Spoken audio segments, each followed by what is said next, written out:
Power does not always arrive with noise. Sometimes it comes quietly, carried by age, patience, and a memory long enough to remember what catastrophe looks like. When Konrad Adenauer became the first chancellor of West Germany, he was 73 years old.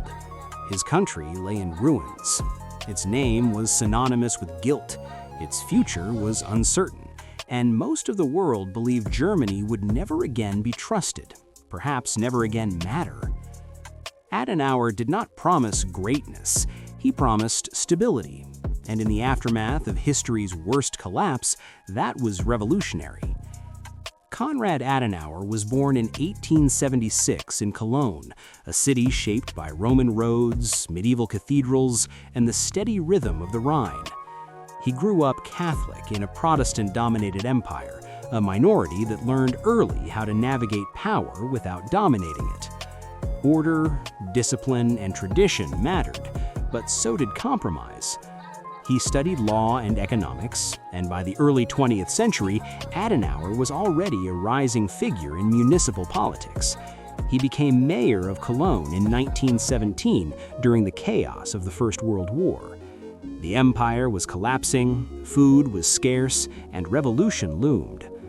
Adenauer responded not with ideology, but with administration.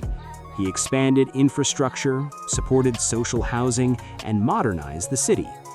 From the beginning, he believed politics was not about speeches, it was about systems. When the Weimar Republic was born after Germany's defeat, Adenauer supported democracy cautiously but firmly. He distrusted extremes. He distrusted populism, and above all, he distrusted nationalism without restraint. That distrust would soon be justified. When Adolf Hitler came to power in 1933, Adenauer was immediately dismissed from office. He refused to cooperate with the Nazis and was arrested multiple times. He lost his position, his influence, and nearly his life. During the regime's final collapse, he was imprisoned again and narrowly escaped execution. Adenauer survived the Third Reich not as a collaborator, not as a hero of resistance, but as something rarer, a man who refused legitimacy to evil and lived long enough to rebuild afterward. When the war ended in 1945, Germany was shattered physically, morally, and politically. Cities lay in rubble, millions were displaced. The country was occupied, divided, and distrusted. The idea of German sovereignty seemed distant, perhaps impossible. Adenauer was already in his late 60s. Most men his age were thinking about rest. He was thinking about responsibility. In 1949, the Federal Republic of Germany, West Germany, was founded. Adenauer became its first chancellor. From day one, his priorities were clear and unyielding. Germany would never again stand alone. Germany would anchor itself to the West, and Germany would rebuild not through pride, but through trust. These decisions were controversial. Many Germans wanted neutrality. Some dreamed of renewed power. Others resented the Allied presence. Adenauer ignored them. He believed Germany's future depended on reconciliation, especially with former enemies. Under his leadership, West Germany joined NATO, aligned itself with the United States, and pursued economic integration with Europe. Most controversially, Adenauer sought reconciliation with France, a country Germany had invaded 3 times in less than a century. To Adenauer, peace was not sentimental, it was strategic. At home, he focused on rebuilding institutions. Democracy would not survive on words alone. It needed courts, laws, social stability, and economic security. Under his government, West Germany adopted a social market economy, combining free enterprise with social welfare.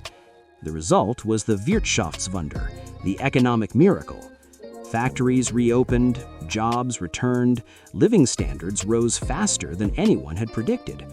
For ordinary Germans, Adenauer's policies translated into something tangible: dignity through stability.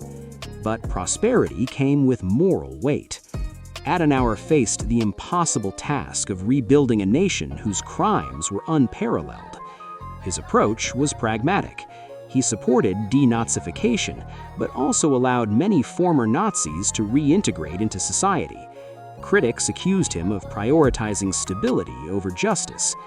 Adenauer did not deny Germany's guilt, but he believed a functioning democracy required continuity as well as a reckoning. The balance remains debated to this day. On the international stage, Adenauer pushed relentlessly for sovereignty. He negotiated the end of occupation, the rearmament of West Germany, and its return as a respected state. Every step was cautious, deliberate, and framed as cooperation rather than ambition. He trusted alliances more than charisma, institutions more than individuals, law more than emotion. Yet Adenauer was not cold.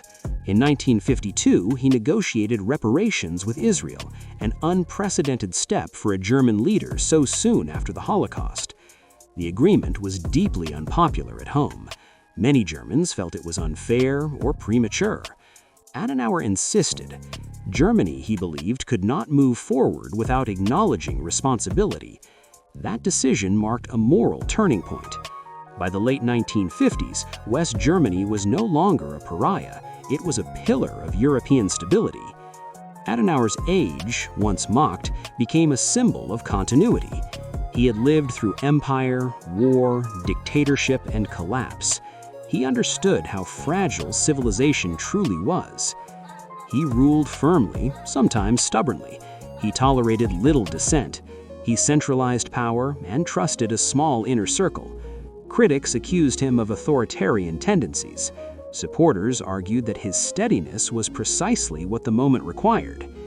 In 1963, at the age of 87, Adenauer resigned. He left behind a country transformed. West Germany was democratic, economically strong, internationally respected, anchored in Europe and aligned with the West. The foundations he laid would eventually support reunification decades later. Adenauer died in 1967 at 91 years old. By then, a new generation had emerged, one that questioned authority, demanded transparency, and challenged the compromises of the post-war years. But even his critics acknowledged one truth.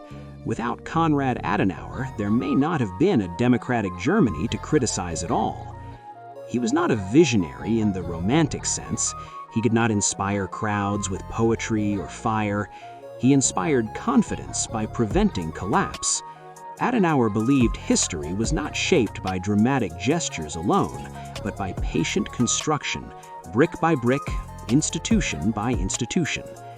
He once said that the history of the world is the sum of what would have been avoidable. Konrad Adenauer spent his life avoiding catastrophe, and in doing so, he quietly rebuilt a nation from the ruins of its own past.